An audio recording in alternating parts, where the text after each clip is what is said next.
नमस्कार दोस्तों, स्वागत है आपका हमारे चैनल राधे कृष्ण वैदिक में। इस चैनल में हम लोग आपको श्री कृष्ण जी से संबंधित एवं धार्मिक जानकारियां आप तक पहुंचाते हैं। आज हम बात करेंगे कि भगवान राम कौन है और उन्होंने पृथ्वी पर जन्म क्यों लिया। लोकाभिरामम रणगंधीरम राजविनेत्रम रघुवंशनाथम करुणरूपम करुणाकरम तम श्री रामचंद्रम शरणम प्रपदे। अर्थात मैं संपूर्ण लोकों में सुंदर, रण क्रीड़ा में धैर्य रखने वाले, कमल के समान नेत्र वाले रघुवंश के शिरोमणि करुणा की मूर्ति, करुणा के भंडार रूपी सागर भगवान श्री राम की शरण में हूँ। भगवान राम मुझ पर दया करें और मुझ शरणागत को अपनी शरण प्रदान करने की कृपा करें।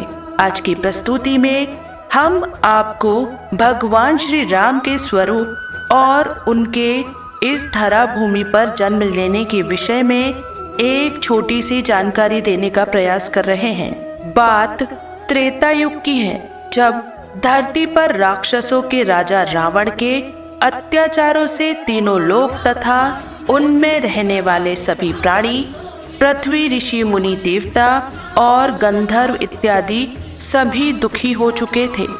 रावण के अत्याचारों का विरोध करने का साहस इनमें से किसी का भी नहीं हो रहा था, क्योंकि जो उसका विरोध करता उसे वह पापी जान से मार देता था। अतः दुखी होकर सभी प्राणी पृथ्वी पर ऋषि, मुनि, देवता और गंधर्व भगवान श्री विष्णु के पास गए।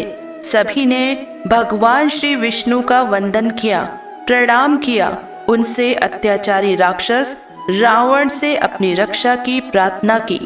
सबसे पहले ब्रह्मा जी ने भगवान श्री हरि विष्णु से कहा कि हे सच्चिदानंद, हे सृष्टि पालक, पापी रावण के अत्याचारों से पीड़ित होकर यह पृथ्वी, ऋषि, मुनि, देवता, गंधर्व सब आपकी शरण में आए हैं।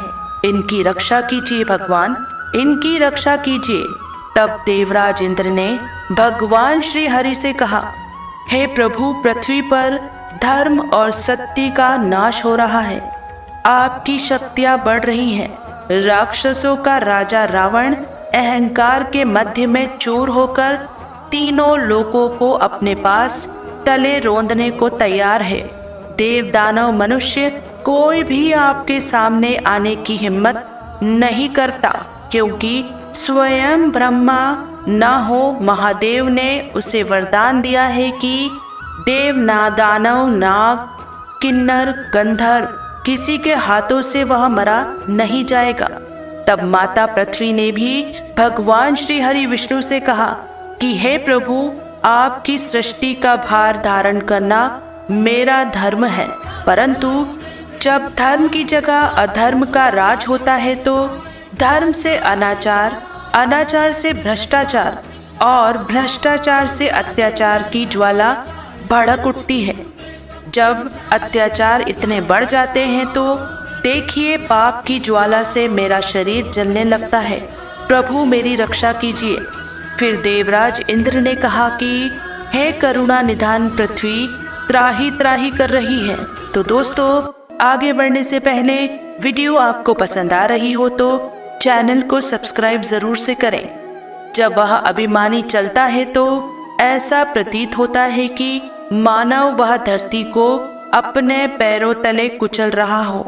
असुरों के आतंक से धर्मशील जनता चित्कार कर रही है।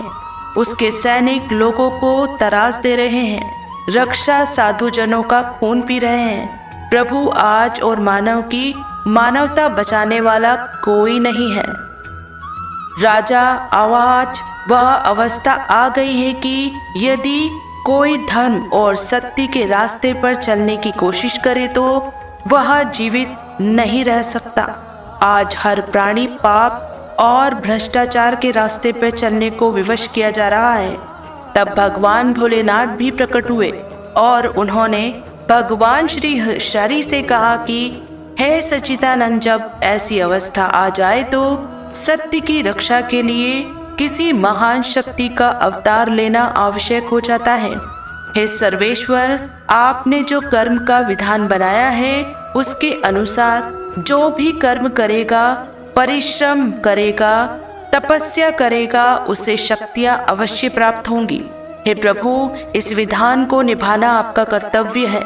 तब देवगुरु बृहस्पति ने भगवान श्री हरि से कहा, हे प्रभु, धरती पर जब भी कोई अत्याचारी प्राणी मात्र को अपने चरणों पर झुकने को मजबूर कर देता है तो एक सच्चा प्राणी उसके सामने झुकने से इनकार कर देता है, क्योंकि उसे विश्वास होता है कि ऊपर कोई शक्ति है जो उसके साथ न्याय करेगी, उसकी रक्षा करेगी। जिस दिन यह विश्वास टूट जाएगा कि अंत में सच्चाई की जीत होती है, उस दिन कोई धर्म के रास्ते पर नहीं चलेगा। समाज बिखर जाएगा, धरती, सूर्य, चंद्रमा अपना अपना रास्ता बदल देंगे, सृष्टि का सारा क्रम अस्त व्यस्त हो जाएगा। इस पर भगवान शिव ने कहा, हे प्रभु देव, गुरु बृहस्पति ठीक कह रहे हैं। यही वह समय है जब ईश्वर का अवतार लेना आवश्यक हो जाता है। तब भगवान श्री हरि विष्णु ने देवादिदेव भगवान शिव शंकर से कहा कि तो दोस्तों, आगे बढ़ने से पहले यदि आपने अभी तक हमारे चैनल को सब्सक्राइब नहीं किया है तो तुरंत ही हमारे चैनल को सब्सक्राइब करें। धन्यवाद। हे त्रिपुरारी, पापी के पाप में ही उसके नाश का बीज छुपा रहता है।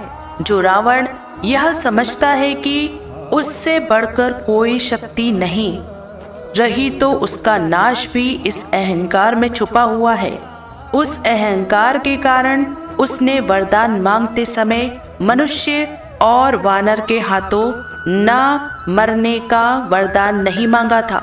जिस मानव को वह कीड़े मकोड़े की तरह तुच्छ समझता है, उसी सामान्य मानव के रूप में मैं अवतार लेकर उसकी मान भंग करूंगा। फिर भगवान श्री हरि ने कहा, हे पृथ्वी, समस्त जगत के प्राणियों, देवताओं, ऋषि मुनियों, गंधर्वों, ग्रहों और नक्षत्रों, अब आप निश्चिंत हो जाइए, क्योंकि हम अपनी समस्त कलाओं सहित अयोध्या नरेश राजा दशरथ के घर उनके पुत्र के रूप में जन्म लेंगे और असुर के अत्याचारों से पृथ्वी की रक्षा करेंगे, ताकि धरती पर जहाँ भी लोग सत्य और धर्म का साथ दे तो वहाँ उन्हें एक विश्वास हो सके कि अंत में जीत सच्चाई की ही होती है और इस सृष्टि में एक ही जय घोष गूंजेगा, वह है सत्यमेव जयते। इस प्रकार चैत्र शुक्ल नवमी के दिन